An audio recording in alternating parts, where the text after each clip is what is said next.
Good afternoon. Welcome to Kansas City Council Committee of the Whole for Tuesday, May 5, 2026. First up, we have roll call. Melissa, may we have roll call, please? Council President Kaur, Here. Councilmember Boyce, Councilmember Boyd, Here. Councilmember Larmer, Councilmember Michaud, Here. Councilmember Shoker, Here. and Councilmember Troutner. Here. Thank you. Thank you, Melissa. All right. Any changes, agenda approval, any changes to the agenda? If none, may I have a motion, please? So moved. Second. Motion and second. Any discussion? All those in favor, please say aye. Aye. Motion passes. Thank you. All right. Approval of minutes for April 21, 2026. May I have a motion, please? Move to approve. Second. Motion and second. Any discussion? All those in favor, please say aye. Aye. Motion passes. Thank you. All right. Payment of bills. We get those in our email. If there's any questions, you can reach out to our finance department. But if none, may I have a motion, please? So move payment of bills. Second. Motion and second. Any discussion? All those in favor, please say aye. Aye. Motion passes. Thank you so much. All right. Next up, we have our IT director here, James Endicott, with ePlus Technology Inc. Consultant Services Agreement. Welcome. Thank you very much. Is there a slide deck? Should be.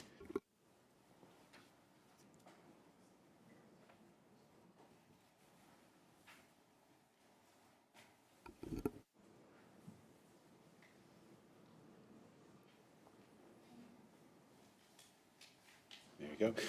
Good afternoon, Council. James Endicott, IT Director. So this afternoon, I'm here to request approval for the Mayor to authorize an agreement between ePlus Technologies and the City of Kent to establish our first comprehensive IT strategic plan. So, why now? We have never done a strategic plan for IT, and so we just felt with the expansion of the facilities and the technology emerging the way it is, that this was the right time for us to undertake this. Our systems and security needs and facilities, again, have all expanded, and they haven't done so in such a coordinated way always, and so this is about making sure that everything is aligned and working the way that it should. That means more systems, more connectivity, and actually more demand for reliability. So we need to make sure that we have a plan that supports our future growth. What does this ultimately deliver, bring, why are we doing this, or not necessarily why are we doing this, but what is it going to net at the end? And really at the end, it is going to be having an outside vendor coming in and looking at our environment objectively and helping us identify where we can improve, where we may have some duplicative efforts within our systems. We do get a 6-year IT roadmap, and so what it'll help us do is making sure that we're making good decisions that are deliberate and prioritized investments over time. At the end of this, we're looking to strengthen our security, improve how resilient our systems are during disruptions, and make sure we're operating as efficiently as possible with the resources that we have. Also, we're going to be getting guidance on emerging technologies, which includes right now, as an example, the responsible use of AI, and then how we improve services to protect our data and maintaining the public trust. So we expect this contract not to exceed about $133,000, and we expect the contract to last about 8 months. At the end of this, we'll have a clear, actionable plan that helps us make better decisions, reduce the risk, and make smart, long-term investments in technology that supports city services. So with that, I'll take any questions. Thank you, James. I actually have a couple of questions. Did we do RFP for this? We did not. The main reason we did not do this is that we have a vendor that we work with that does a lot of our infrastructure. And so to keep our overall costs down, working with them proved to be beneficial because they knew so much about our environment and the technology that we already have deployed. Okay. And do we, so this consultant, we have worked with them. Yes. And do they work with other jurisdictions as well? They do. Yep, they do. Like our neighboring cities that we know of? Definitely, they're a large vendor who operates like on the NASPO, large cooperating purchasing agreement, so we know for sure. We pulled down a number of other cities' comprehensive plans to make sure that what they were driving for, that ultimately our plan reflected the same thing. Okay, thank you. Councilmember Shoker. Yeah, I think this is a great project, especially given AI and the fast emerging technology we're seeing. I've seen a lot of private and government sectors move that way, and it's really sped up a lot of things in general, especially government services. So since this is a like strategic plan, are there going to be like checkups after the 8 months to see if it was accomplished or steps and goals are met by the consultant? Yeah, that's a great question, and that's one of the things that we've really been driving for, is that we want this to be a comprehensive plan. How do we get there, right? So they're going to tell us the things that we need to do. It is upon us to develop that plan, but we have right now, we have a workshop planned for council in September, and so what we really want to do is take the comprehensive plan that we get back from them, review it with you guys in September, and then hopefully every 6 months come back to you and share what we've accomplished on that. For those of you that are on the council long enough, we've done the same thing with security. If you remember, we did a comprehensive security plan, and then we usually come back every 9 to 12 months and we kind of review what is it that we had on that, what have we accomplished. But does the consultant check back in? No, they're going to deliver this to us, because at the end of the day, there may be things on that plan that we ask them to help us with, maybe because we don't have the resources or technical skill, but generally speaking, they're going to deliver a plan for us, and we will be working through and implementing that plan, and then bringing in services as needed. Is a timeline like from now until September enough for them to come up with the plan? Yes, yep. Yeah, they're telling us it's going to be quicker. Again, I think the fact that they have been working with us before and they know so much about our infrastructure has given them an advantage to that, because I think normally you could expect these things to take 9 to 12 months, but because they do know so much about us, we don't expect it to take that long. Okay, and do they work remotely, or are they going to be here? It'll be a mixture. They've already kind of come on site and done some pre-contract work, and then once the work starts, some of it will be on site. A lot of it will be remote. A lot of it is us sending them data, access to logs, things like that, and then them reviewing it and kind of compiling it. Councilmember Show. Thank you, Madam President. James, thank you for this presentation, and I commend you for taking on this project. It's surprising that you did not have a strategic plan. That's an important guiding document for any department to have, so thank you for doing this. No, absolutely. We need a North Star, so. Absolutely. All right, if there are no other questions, I'll go ahead and read the motion. I move to authorize the mayor to sign the consultant services agreement with ePlus Technology, Inc., subject to final terms and conditions acceptable to the IT director and city attorney. I second. Motion and second, any discussion? All those in favor, please say aye. Aye. Motion passes. Thank you, James. Thank you very much. All right, next up we have Christina Shuck with 3 ordinances for non-exclusive franchise. Welcome. Thank you. Good afternoon. I'm Christina Shook. I'm the Deputy City Attorney, and I am here this afternoon to introduce 3 new fiber franchise agreements. So I will give one quick presentation. There'll be time for questions if you have any, and then there'll be 3 separate motions. So as you'll recall, fiber franchises like this are governed by state and federal law. So procedurally, under state law, they cannot be adopted at the same time they are introduced, which is why you see it on your calendar. You'll see it tonight on consent calendar for introduction, and then set for final adoption on May 19th. And so overall, federally, terms of the city's fiber franchises will seem very familiar to you, because federal law requires us to treat the similar providers in the same way. And that's why the provisions do not vary between providers. So they all have the standard, they all have the standard tenure term. They all authorize installation of facilities in the right-of-way, and the terms are included to protect the city's investment in the right-of-way, so cover things like relocation for road projects, restoration after they install, and then repair of any damage. So tonight, there are 3 separate providers. So first we have, and they all have a little bit different of services, so I just kind of outlined it here. So Intermountain Infrastructure Group, or IIG, they provide fiber infrastructure between major data hubs. So they are not fiber to the home. They are not an internet service provider. So they're just fiber, kind of a backbone. Then there's NFC Northwest. So NFC Northwest is a partner with Ziply. So Ziply has a franchise as of 2024. So their partnership, as they've explained to us, is NFC is going to own and invest in the physical fiber infrastructure, and then Ziply is the exclusive internet service provider. That's who customers will deal with. And then there's Mashell Telecom, otherwise DBA Lightcurve, and so they are going to provide telecommunication services, and that also includes internet access. So that concludes my presentation. Happy to take any questions. Thank you, Christina. Any questions? If none, I'll make 3 motions, one at a time. All right, I move to introduce ordinance number 4538 at the May 5, 2026 City Council meeting, which, if later adopted by Council, will grant a non-exclusive 10-year franchise to Intermountain Infrastructure Group, LLC, for the installation of a fiber optic network, subject to final franchise terms and conditions acceptable to the city attorney. Second. Motion and second, any discussion? All those in favor, please say aye. Aye. Motion passes. Thank you so much. All right, motion for the second one. I move to introduce ordinance number 4539 at the May 5, 2026 City Council meeting, which, if later adopted by Council, will grant a non-exclusive 10-year franchise to NFC Northwest LLC for the installation of a fiber optic network, subject to final franchise terms and conditions acceptable to the city attorney. Second it. Motion and second, any discussion? All those in favor, please say aye. Aye. Motion passes. Thank you so much.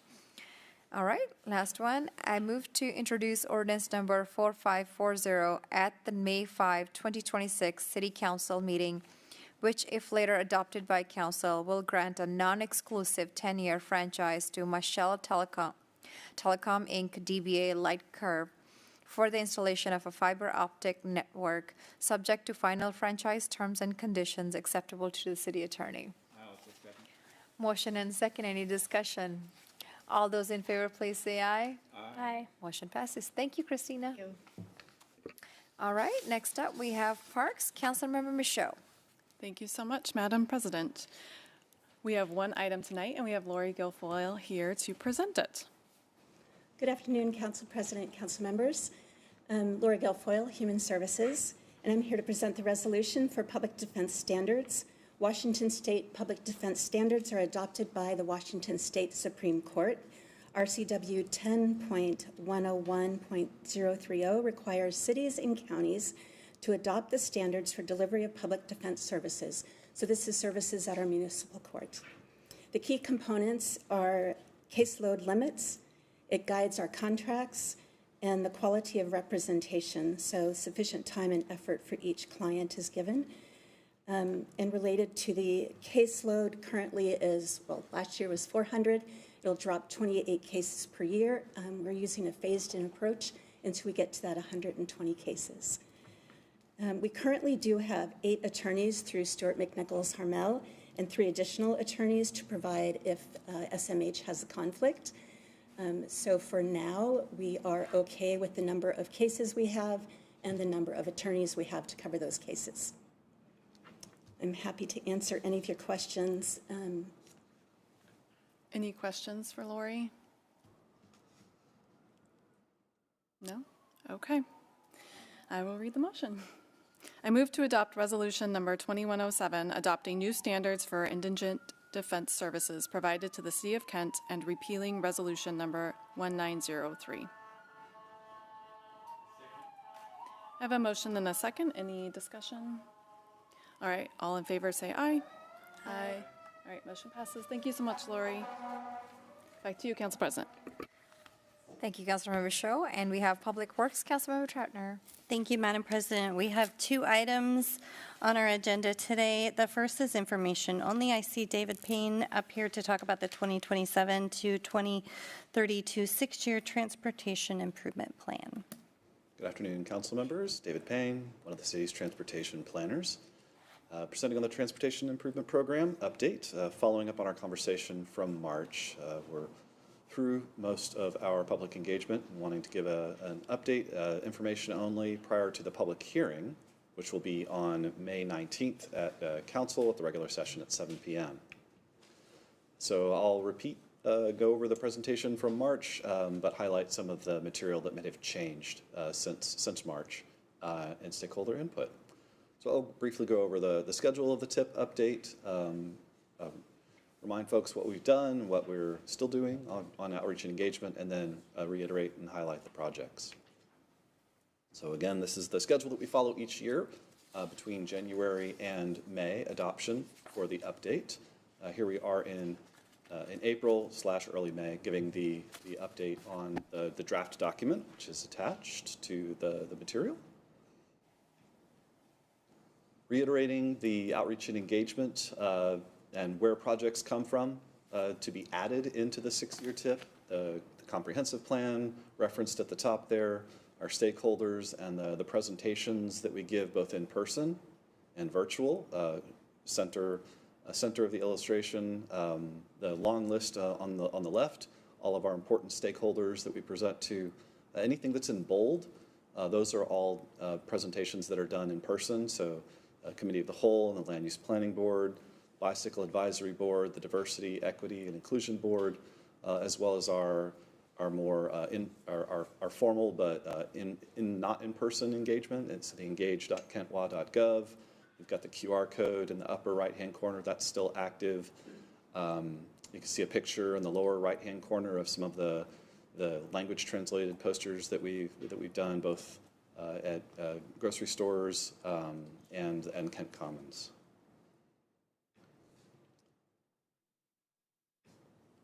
So now I'd like to present the projects that are being completed and therefore being removed from the TIP. This is a little bit of a credit taking, if you will, but it's also important, we think, to help celebrate the completed projects throughout the city and take note of how many improvements we've completed, and then take a deep breath and onward to the next projects.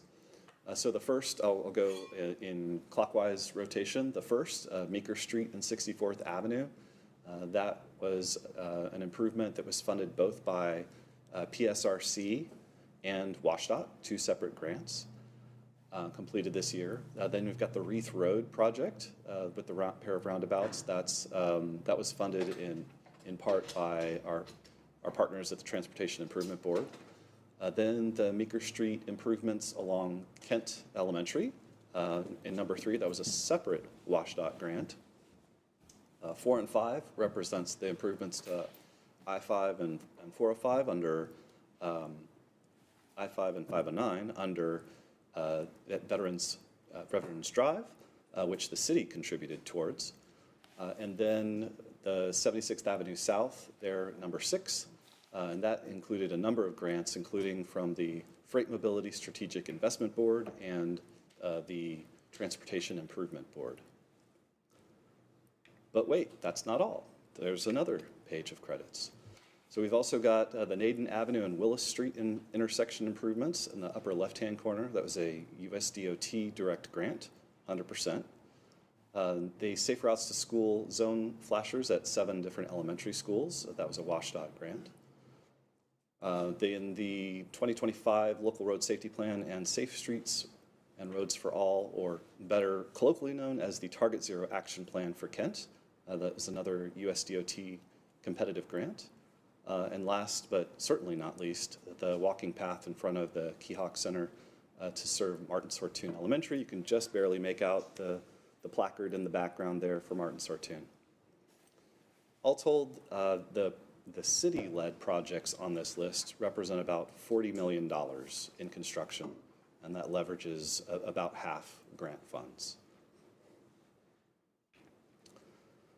So switching to the new projects for this year, again, what we've been presenting to the public, but based on input, we've added a new project here. So this shows the general layout of the projects across the city, and you'll see added in the light pale blue is our proposed preservation project. So we've added a new one for Central Avenue, roughly between State Route 167, and James Street. And so, again, that's a project we don't yet have funding for, but we would seek funding through grant competitions to be able to work on it within the next 6 years. And then I'll go through each of the projects on the highlighted list with their own separate listings in the next couple of slides. So the first is a safety project on State Route 99 or Pack Highway at 268th Street. So it's a pedestrian crossing that's not currently striped for a crosswalk, but it would serve the King County Woodmont Library, which is in the southwest quadrant of the intersection, as well as two relatively high ridership Rapid Ride A-line stops. It would include a pedestrian hybrid beacon with flashes red when the buttons are pushed to allow pedestrians to cross more visibly. Then in the non-motorized category, we've got a non-motorized trail along South 240th between 30th Avenue South and 32nd Avenue South. So this would be along the frontage there and mimic much of the streetscape that has been improved along the Kent Des Moines Light Rail Station. So that's buffer with landscape panel, tree plantings, and then a 10-foot sidewalk or shared use path behind it. And then lastly, in the preservation category 3 projects, the first is 84th Avenue South, also known as East Valley Highway. This is north of State Route 167 up to South 212th Street. The city recently completed a repavement project just north of 212th Street, so this is the next logical step between those two major roads. I'm going to skip down to James Street, which is shown in the illustration. That's between Washington Avenue and Central Avenue. This was a competitive grant for WashDOT awarded last year that we're now adding to the tip to show that we're doing the work, and that is also a 100% grant. And then in the center, this is the new project that's been added since March. So this is the next stretch of 84th Avenue South, or sorry, it's Central Avenue North, south of State Route 167, and this was between SR 167 and East James Street. So these projects would overlay with new pavement, and we would use the opportunity to evaluate the curb ramps and push buttons for accessibility improvements. So with that, I'm happy to answer any questions. And of course, the next steps, we still have the engage.kentwa.gov website if folks want to take a look at any of these projects in more detail or provide questions, comments, feedback via that website, or they're also feel free to reach out to Public Works directly. All right, thank you very much, David. I'm going to start with Council President Kaur. Thank you, Councilmember Troutner. Thank you, David. Good to see you, and thank you for the presentation. I want to give kudos to you, first of all, for all the projects we have completed. I think it's a very impressive list, and amazing how much we actually utilized our grant funding to get these improvements done in our city. So thank you, especially the school safety. That's very much needed in our community. And thank you for working on that, and looking forward to all these projects and all the grant funding you'll be bringing in this year and the following years for these projects. So thank you. Anyone else? All right. Echo those sentiments as well. I think I saw 8 out of 10 of our completed projects have grant funds. So way to go to you and your team. I'll share that with the design team, the construction team, all of Public Works. It's truly a team effort, but thank you all. Thank you. We'll see you soon.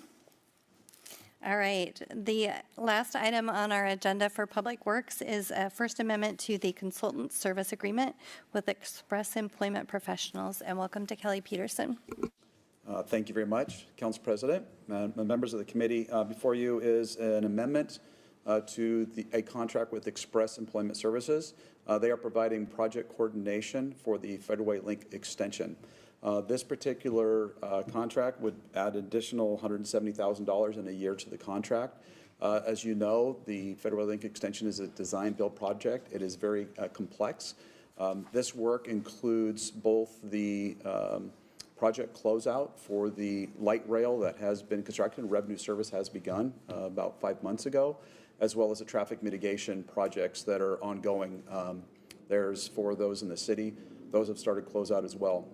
We have a lot of details to go in and take a look at, as-built, bills of sale, easements, dedications, vacations that we're still going in, cleaning up, crossing Ts, dotting Is, and making sure everything gets completed. If it is approved in front of the committee today, it will go to council on consent agenda this evening. I'd be happy to answer any questions you may have.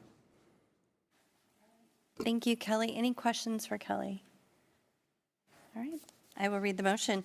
I move to authorize the mayor to sign the First Amendment to the consultant service agreement with Express Employment Professionals, subject to final terms and conditions acceptable to the city attorney, and to ratify past actions consistent with this motion.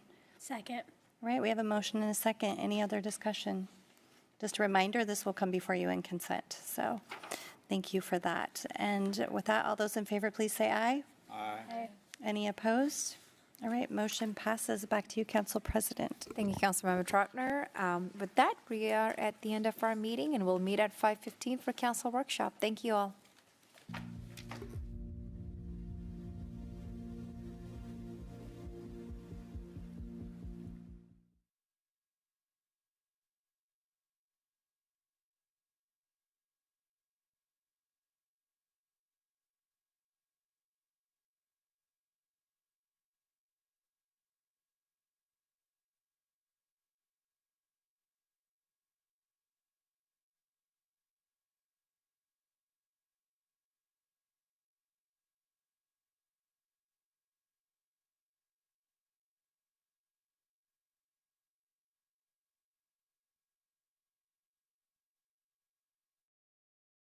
Getting more information base and working with Dan Blinko, who is our GIS specialist, he is an expert with grabbing the data from King County parcel records. And so I'm doing the education and the outreach to the property owners to be able to get them to kind of work through the progress and everything. So overall in the city of Kent right now, we currently have 16,429 rental units. So it's a lot. It's a big job, and it's me. Yes, absolutely. So what do you have those 384? Is that units or? Those are properties. Properties. Yes. So the units are the 16,400. That's what we have completed. Yes. Okay. Yeah, so we have, in the program, we have identified 384 properties. Yeah. And then 16,429 total units, we inspect 20% of that each cycle. Okay. So it's about 3,300 of that, so. Yeah, because I mean, looking at just the properties, it doesn't seem like a lot. But when you start breaking it down, so Northeast Hill has about 4,000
Good afternoon. Welcome to Kansas City Council Workshop for Tuesday, May 5, 2026. We have one item on our agenda, Sanitary Sewer Comprehensive Plan, and looks like we have our whole Public Works team here. So Drew, welcome. You want to come up and introduce?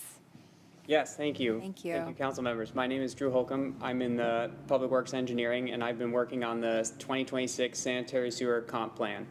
And I'm here to talk to you to kind of go over the plan and introduce it to you because we're getting close to wrapping everything up. And so let me go to the next slide here. So I'm going to talk about what's in the plan and the text of the plan and what the purpose of it is. And then, as you mentioned, we have some members of our maintenance staff here, and they're going to talk about the fun stuff and they have all the cool pictures. I just have a lot of maps. So we brought them to keep you guys interested in them.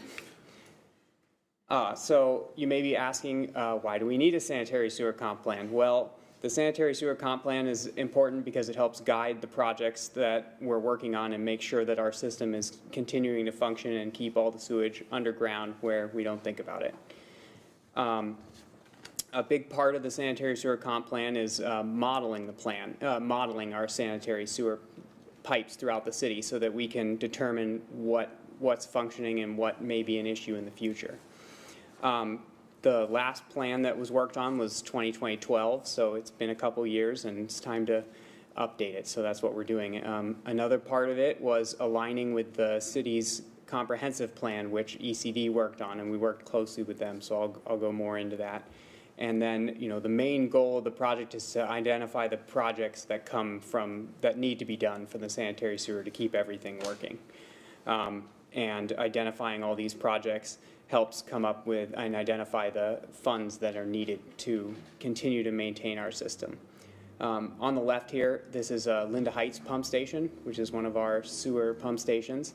And the old pump station is on the top there, and the bottom is a picture from the new pump station. So that one has been in the pipeline a while, and they're working on constructing it, and it's supposed to be completed this year. So I mentioned working with ECD and their comp plan updates. So part of our sanitary sewer comp plan, like I mentioned, is to come up with a model.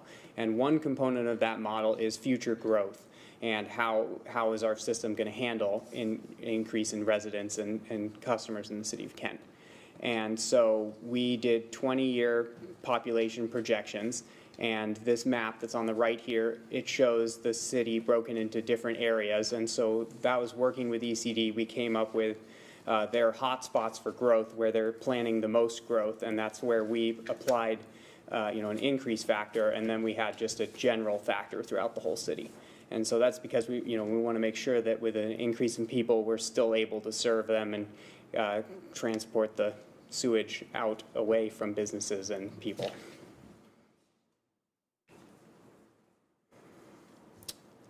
So another part of coming up with the model, in order to get the model, we have to have flow monitoring. And we need to know how full the pipes are is the goal so that our model is accurate. And so we used flow monitoring. We installed 11 meters throughout the city in September 2021 through May of 2022.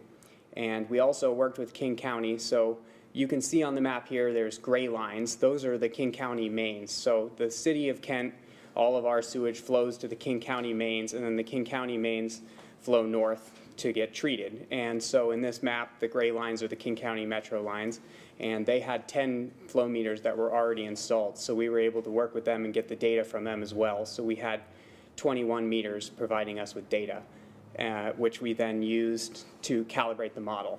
And so you may notice that we installed it in September, which is the dry season, through May. And so that caught all of winter. So you need a dry season so you can establish the base of it that's in the pipes. And then you need the wet season during the winter so that you can find out how much stormwater is getting in the pipes.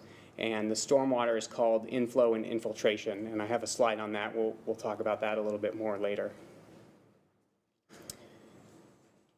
And the different colors that are on this map are the different sewer basins. So they all flow to one point and then out. And so that's how the colors on this map came up. So we combine the population increase and the flow monitoring data to come up with a model. And then we use that model to determine what the flow in the pipes are during a 10-year and a 25-year storm event. And we were doing this in order to look at the system capacity, because an undersized pipe means backups onto our city streets, businesses, and residents, and the goal is to avoid those. So the model was then used to find out what is functioning now, but what might not be sized properly in 20 years. And then we put that, we've used that to come up with a list of projects. And the goal of the plan was to come up with the Capital Improvement Program, the CIP, which identifies all the projects. And we broke these into 3 categories. So we have capacity projects, and these were the ones that were identified through modeling, which I've been talking about. And then we have operations and maintenance projects. These are the ones that our staff, boots on the ground, they bring up and they know these are issues and we need to get these addressed. And so these are also on the plan. And then we have development and expansion projects. So what new infrastructure to serve under unsewered areas. And then the next part of the CIP was to break these out into a 10-year horizon and a 20-year horizon. And the 20-year projects are more planning focused. You know, we put years on those, but they're more just like, hey, this needs to come up. We got to start planning for this, but it's far enough out that it's on our radar. So, but the 10-year programs, those are projects that we know are important and need to start planning for and designing right away. And so once we have this CIP, we're able to do a planning level estimate for all of these projects and come up with, you know, a cost for how much all of this costs to maintain and keep our system functioning. And so, you know, I'm coming to talk to you now because we're getting close to the sanitary sewer comp plan being finished, but we're still waiting on the final part, which is the financial analysis. And so we're still running the numbers on that, but we're getting close. So that's why I'm coming to talk to you now. And so before I wrap up, this is the inside of the Linda Heights pump station that I showed the outside earlier. This is one of the inside pictures of the pumps there waiting to be connected. So anyways, just to wrap up, we started working on this in 2022, and I'm here introducing it because we're getting close. And the next step is going to be, once we get that financial analysis and we have a draft plan, we're going to go through the SEPA review and approval, and that's anticipated to take 2 months. And once we get that process started, we're able to send this plan to the Washington State Department of Ecology, and their review will take 90 days. And then we have a concurrent review with the King County Utility Technical Review Committee, UTRC, and that's also 90 days, but those can be done concurrently. And so we've met with both agencies and let them know that this is coming, so it's on the radar and everything. And then once this gets final approval from them, we will address all the changes and everything, and then we'll be back to council to have you guys formally adopt the plan. So this workshop is just info only and just to get everyone up to speed. So next, we're going to bring Marcus up from our operations team and talk about operations and maintenance. Here you go, Marcus. Thank you. Hello, my name is Marcus Hoff. I'm the sewer collection video inspector, supervisor, and just kind of wanted to share today on what our operations and maintenance, what we do and what we're responsible for. We want to make sure all of the fluids stay on the ground and not above. So one of the tools that we use to track our work orders and our work activities is called CityWorks. It's an asset management program that tracks our work history, it logs all the work that we do. It's a continuing tracking device. So it's anything that we've ever done or we need to do, we can have stuff for the future or stuff for that we need to look up at the historical asset. We're responsible for 24/7, 365 days a year for sanitary sewer backups. So if we have an issue, we'll get called out, and whether it be a manhole that fell off or if it's a sewer backup, we'll be responsible to clean that up. One of the issues that we have is FOG, stands for fats, oils, and grease. Basically, it's just kind of like what it sounds, and it clogs up the pipes that are within the system, and then that will make a sewer backup, and that's what we don't want. So that's what operations maintenance will try to clean everything and try to reduce that. And you can see in that picture on the left there, those balls are fats, oils, and grease. Oh, there it is. There we go. Yeah, right here. This is a sewer pump station here, kind of showing the inside. And this picture here is just a sewer manhole, and you can kind of see roots that are growing through those. That sewage cannot make it through because of the roots that are growing. This one? So here at the city, we have 7 sewer lift stations. Basically, they take over where gravity can't make it flow down. So basically, the pump stations pick up the sewage and then take it over to where gravity can do it all over. We have SCADA monitoring that works 24/7 around the clock. So if there's any issues at any of these pump stations, we'll know about it and we can respond, whether it be a high wet or a malfunctioning motor. We also have a preventative maintenance program that the operations staff will go out and do maintenance on it, so we can reduce costly failures that may happen within it. We also do monthly wet well cleaning, and monthly wet well cleaning is we'll just go there, do the maintenance of the dry well and the wet well. We'll make sure everything's working and properly as it should. And you know, our pump station staff does a really good job keeping these pump stations working and doing the maintenance ahead of time, so it doesn't build up and fail. You know, they're on top of it, and a lot of the projects they're doing in-house, which is great. You know, Linda Heights is a new full replacement, but they're you know, retrofitting a lot of our pump stations and keeping everything in good shape. Yes. So we're responsible for 220 miles of sewer main. The sizes range from 8 inches in diameter all the way to 24 inches. Annually, we try to clean 30 miles of pipe every year. On the left there, you see one of our operators with our Vactors. He's cleaning a sewer line. It's a hydraulic sewer jet system, so it removes grime and debris from the sewer lines that kind of accumulate. We also have some issues that have problems with roots growing through the lines, and we can attach a root cleaning nozzle on the edge of that hose there. So one of the things that it's hard to get away from, but we have weekly, monthly, 90-day PMs, preventative maintenance, that we go. They're usually areas that have high amount of grease or a high amount of debris that make it in the line, and if we don't go there, it can cause a sewer backup. So we inspect and clean those regularly. Another thing that we're trying to add into our kind of system is flushing stations. So basically, it'll cut the need for an operations staff member with a truck to go out there and clean the system. It will automatically kick on however many minutes or days or hours that we set it for. And currently we have 2 in the system right now, and they seem to be working perfectly fine. On the right there, sorry, I'm not used to this thing here.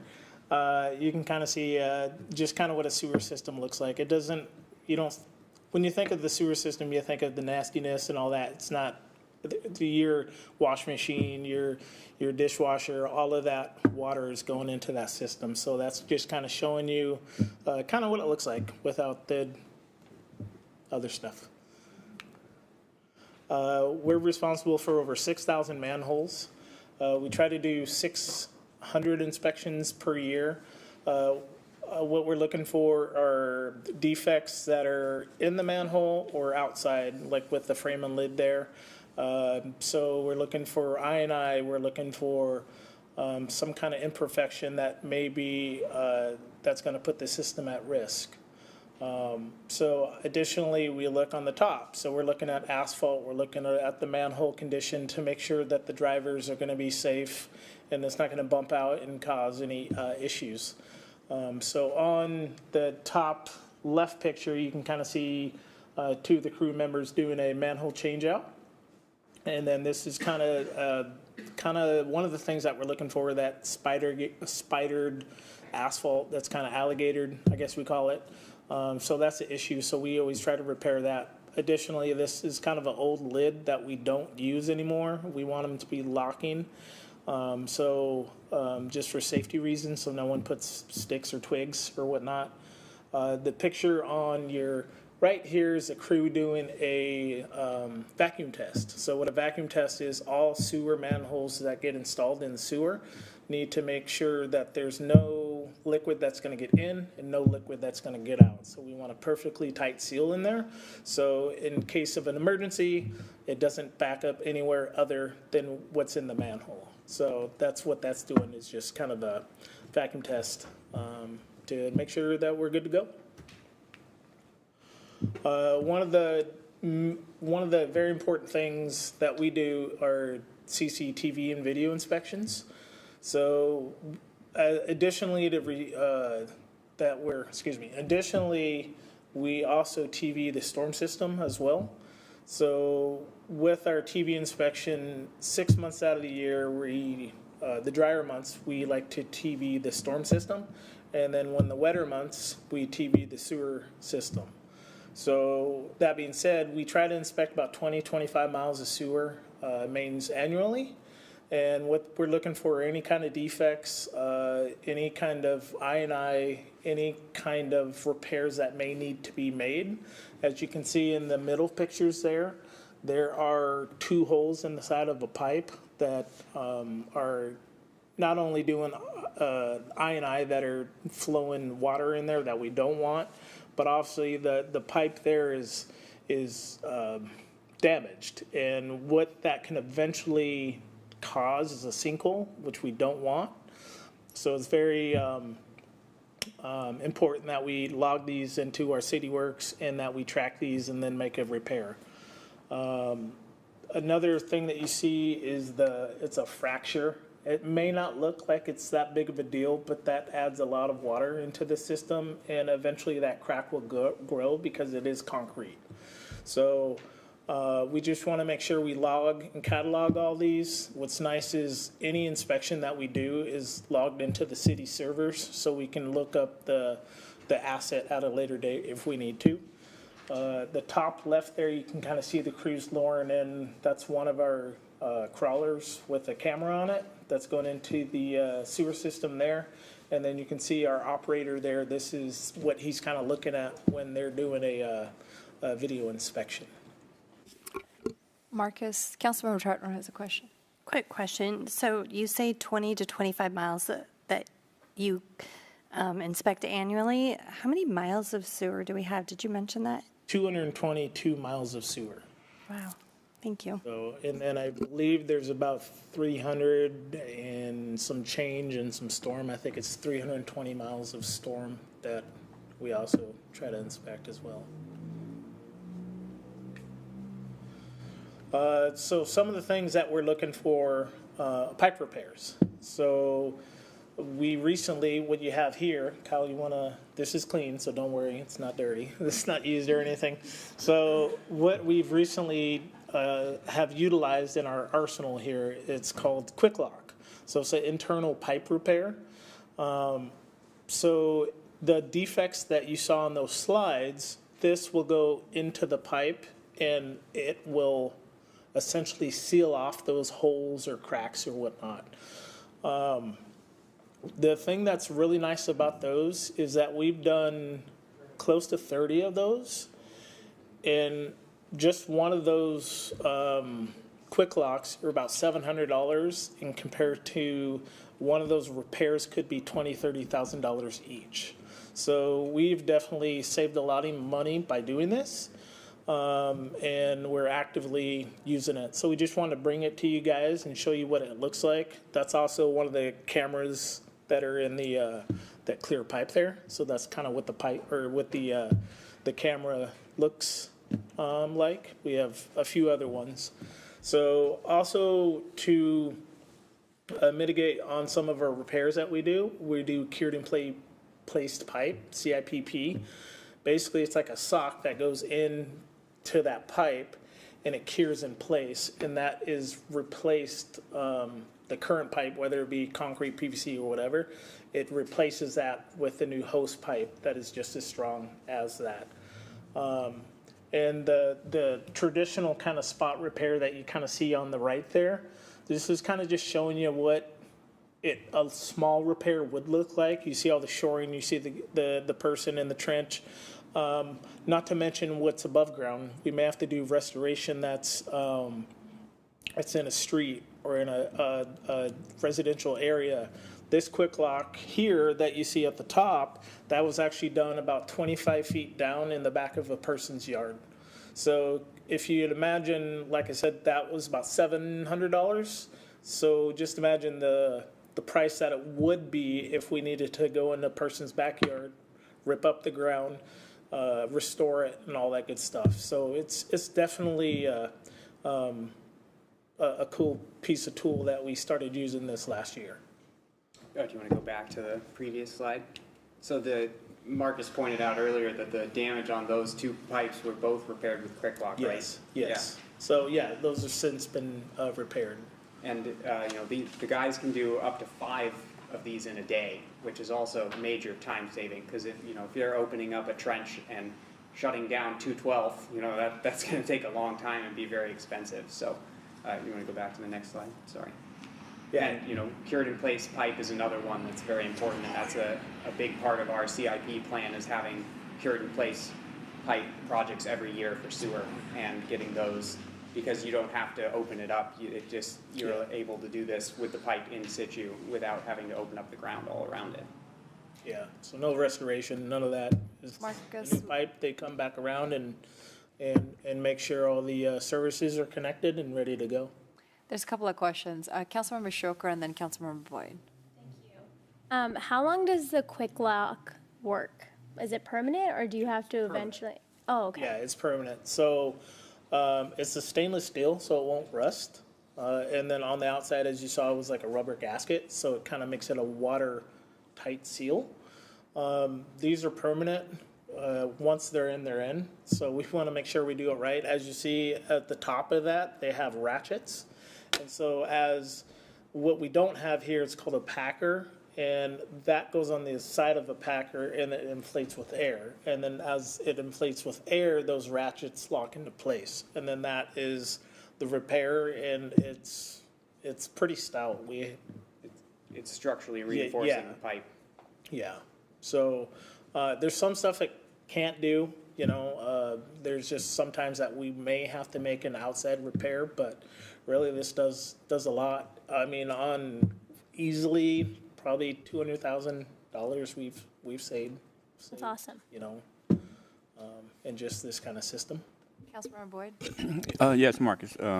You answered one of my questions about the quick lock and what's the shelf life for that, and the cure in place. What's the shelf life on that? Is that permanent too? I mean, for the life of the pipe. Permanent. It's like it's a resin that cures in place into the pipe, and it's really strong. They actually say it adds strength to the pipe because of the way that it hardens. So we've used that quite a bit in the last couple of years, because again, it is just as good as the pipe, and it saves a lot of money, and it cuts down on repairs, taking care of the asphalt. Like a compound resin then, right? Yeah. Okay. And about this fog, I know you collect a lot of this fog. What do you do with it after you collect it? So the Vactors will clean the system, and all of our stuff goes into the King County Metro system. So if it is a heavy amount of fog, we will take it out with our Vactors, and then we'll end up taking it up to Cedar Hills landfill. If it's kind of fine or whatever that our machines can take care of, it'll just kind of continue on to the system and into the King County system to eventually go to the Renton Treatment Center. Okay. And then it'll get kind of out of there. Oh. So it is in every system, and we just try to take care of it the best we can. Yeah, I kind of thought it would be a lot, and I was wondering what you did with all that waste. Okay, thank you for answering that. And just to add on about your question about CIPP, you know, our goal is to do approximately 0.5% of the system each year. And we've relined 175 sewer mains and approximately 7 miles. And so it's, you know, it's creating a pipe within a pipe and relining it and keeping it in good shape. You want me to go? Yep. All right, so this slide I mentioned we'd come back to with I&I here. So just a little bit more. So the goal of all these projects is to reduce the I&I, and that's important because if you know, we have a separate stormwater and sewer systems, but I&I is stormwater getting into the sewer system. And if we're able to decrease the amount of stormwater that's in our sewer, that's less that needs to be treated by King County and hopefully keeps those rates lower. But it also helps us because if we're showing in the model that our pipe is going to overflow, it could be I&I. And so one basin that the modeling showed was potentially on the overcapacity side in the future. It was the Linenthal Basin. And so Marcus and his team have been working in the Linenthal Basin doing an I&I study and repairing stuff to kind of cut down on that and hope that we can save, you know, extend the life of that system and not need to expand pump stations or force mains or upsize pipes because all of those are very expensive. And so Marcus, do you want to go over what you and your team have done so far? I'm back. So out of the 225 manholes that we inspected and cleaned, we found 39 repairs. 9 of those manholes have been completed. 6 manholes need some kind of root treatment. It basically deteriorates the roots. And then 8 manholes we found that need to be changed out with a watertight lid, so to reduce that I&I. And as you see here, there's an example of kind of what is going on, what we're looking at. And then also right here, we're making a repair to stop the I&I to come into the manhole. So yeah, in this image we've got, you know, inflow is surface water that's getting into the system, and that's shown in black. You know, that's getting in through the top of the manhole, the manhole cover, or getting in through, you know, in this picture, someone connected their roof downspout to the sewer main instead of the storm main. So those are examples. And then infiltration is groundwater that's entering into our sewer pipes. And so you can see the pipe in this picture, the sewer pipe has cracks on it, so water's getting in there. And then roots have gotten in there, so water's getting in there. And so, you know, those are just, I like this picture because it just shows different ways that water's getting into our system. And, you know, it's a many-thinged animal. It's hard to And more water that gets in the system, more water that the treatment center has to treat, which in turn makes the rates go up because they have to treat more. What we have here is the non-used cured in place pipe, if you guys want to check it out. Yeah. So just kind of showing you what it looks like. This is the line part. Like the soft part inside? Yeah, you can feel it feel like glue.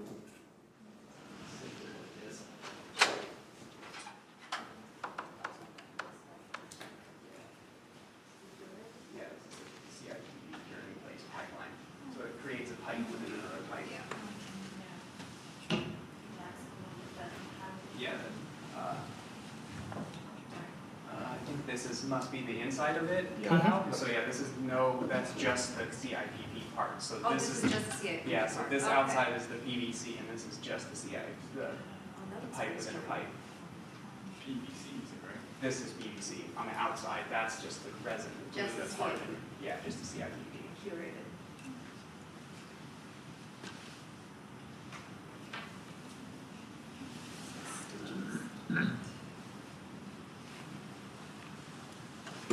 It's really, really neat stuff. This map is just kind of showing some of the locations that we did the repairs at, whether it's the I&I or a manhole changeout or some kind of grout work. So just kind of showing the area within this Linenthal Basin. And the Linenthal Basin is roughly Kent Kangley and 132nd, kind of south of that area. And there's more north of it, but the area that we focused on was south of Kent Kangley.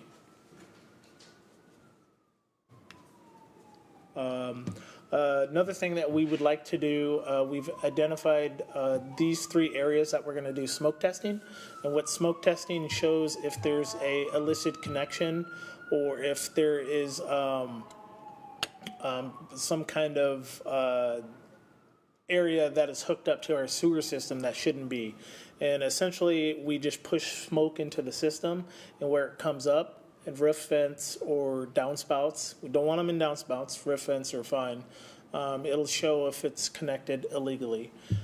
So we've identified 3 areas within the next 3 years that we want to smoke test, and kind of in junction with that I&I to see if there's any more issues that we're having that we can't see in traditional means. Yeah, so this slide, we've got a lot going on here. So this left image is, sorry, that's okay. This shows our, I forgot how to do this, sorry. This map here is showing our City of Kent sanitary sewer system, and all the pipes are in blue, but the pipes that are in red, those are the pipes that are over 50 years old, and then the pipes that are in orange are 40 to 50 years old. And we're just showing this picture to show that, you know, the system is aging and it costs money to repair all of these and keep everything functioning. And down the middle here, we've got a bunch of pictures. So on the top is root damage, and then the middle one is a concrete pipe where you can see the exposed rebar there. Oh, that's not the right button. Right there, you can see the exposed rebar. So that's an example of a pipe that needs to be damaged. And then again, the quick lock, just want to, you know, bring that one home. So, and then this map, oh God, this map over here, this one, all these circled areas in green is showing what we're doing in the CIPP lining project this year. So we put that out to bid recently, and it was recently awarded. So that's what's being done in the sanitary sewer this year. So I'd like to bring Chad up to comment on this slide as well. Thanks, Drew. So Drew and Marcus have been working on the sanitary sewer comp plan, as said, getting it up to speed and up to date since it's been so many years since we finished it.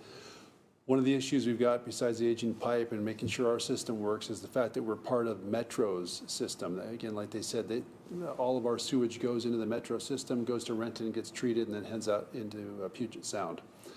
And that system is part of King County Wastewater Treatment Division, which also has the Brightwater Treatment Plant up in the north end of King County, and then the West Point Treatment Plant in Seattle, which, if you follow the news, has had a lot of issues over the years with combined sewer overflows and discharges into the Sound. So they are under consent decree to do a lot of work on that plant and a lot of the rest of their system.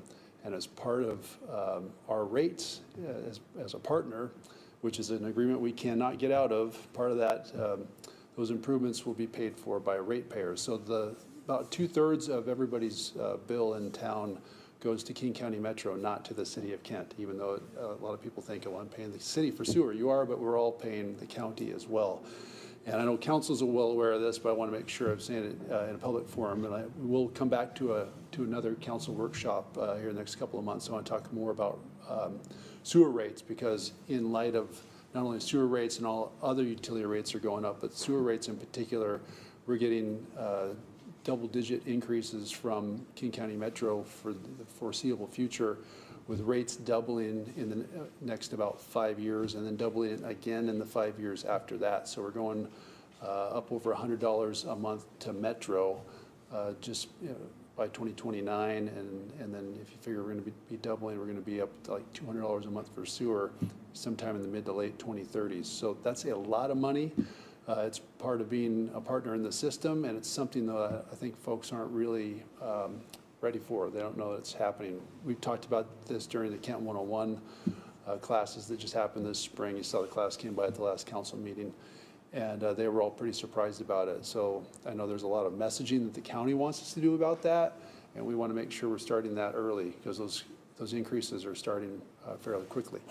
The other part of that, of course, is that we need to keep our own system up. So we're not looking for a big increase there, but we do have an internal utility tax that's charged on all of our utilities. And so we're looking at collecting the utility tax that's part of the Metro charges as a separate charge on everybody's bill, just so that they're aware We've got the King County charges, and the tax associated with that would be tied to King County as opposed to the city system. And it's something we want to bring forward as part of the budget process this year. I think it'd be a lot cleaner for customers, and it'd be a lot cleaner for the city too. So just want to thank these guys. We've got everybody came from operations, engineering. They've been working very closely together on the system. I think one of the really great benefits out of this process so far, as Drew and Marcus were talking about, we've been doing a lot of work on our own infiltration and inflow. We don't have a big problem with it like a lot of other systems do, but even in going through this process in that Lindenthal Basin, initially there was some discussion about, hey, do we need to replace the Lindenthal pump station a little bit sooner than we thought? And so these guys had gone back through and looked for issues in the system and found those infiltration problems and said, hey, you know, they fixed them. And it's lengthening the life of those very expensive systems. The Lindenthal pump station was put in a long time ago, like the first year I started, it was 27 years ago now this summer. It was getting built. When I started, one of the first things I went out to take a look at, this huge hole in the ground. That then was a big project, and I guarantee the replacement of that pump station would probably be in the $12 to $15 million range today. So the further we push that off, the better. And the best way to do that is to keep the system in good practice and running order, which is what our operations guys are doing. So super appreciate the work they're doing. And they're also among the crew over in operations and engineering. We always talk about in public works, when it's working, nobody knows about us. And particularly when it comes to clean drinking water and your sewer going away. So this is that second part of it. Any questions for the crew? Chad, you want to introduce the rest of the team? Yeah, you guys, one at a time. Marcus, yours. Ian Beckstrom, Source and Supply Manager. Paul, Stan, you can hand up. Paul Johnson.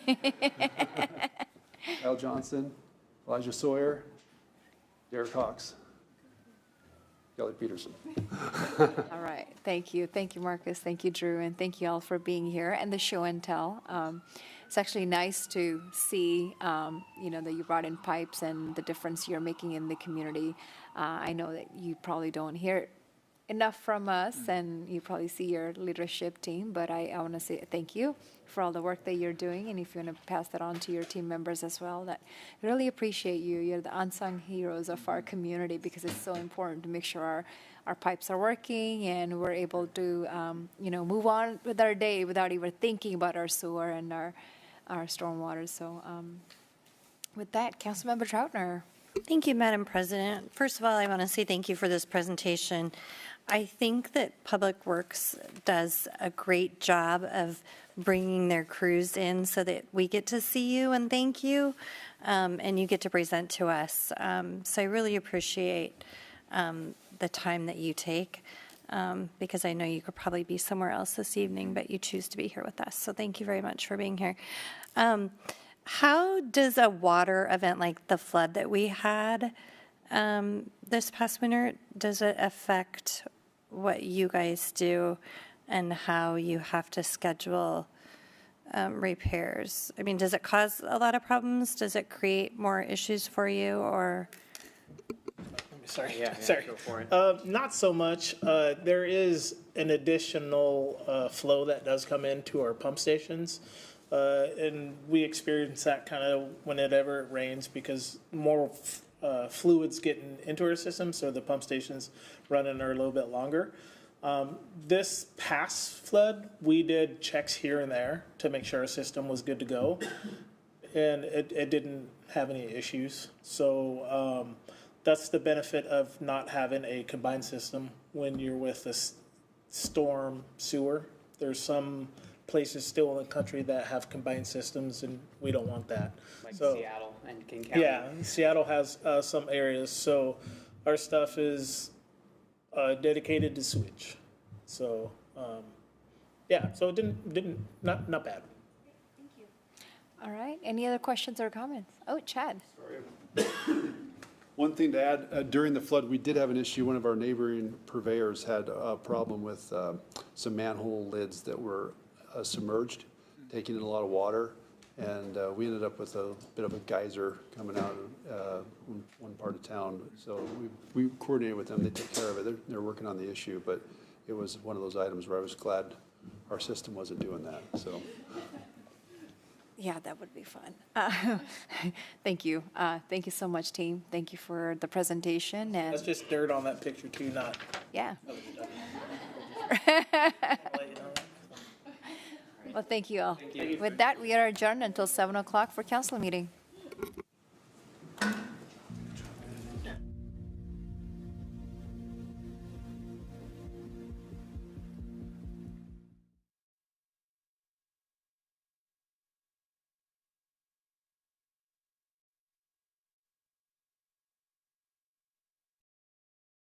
Attendance more than doubled. I will tell you, I was hesitant at first because it's always been Thursday night.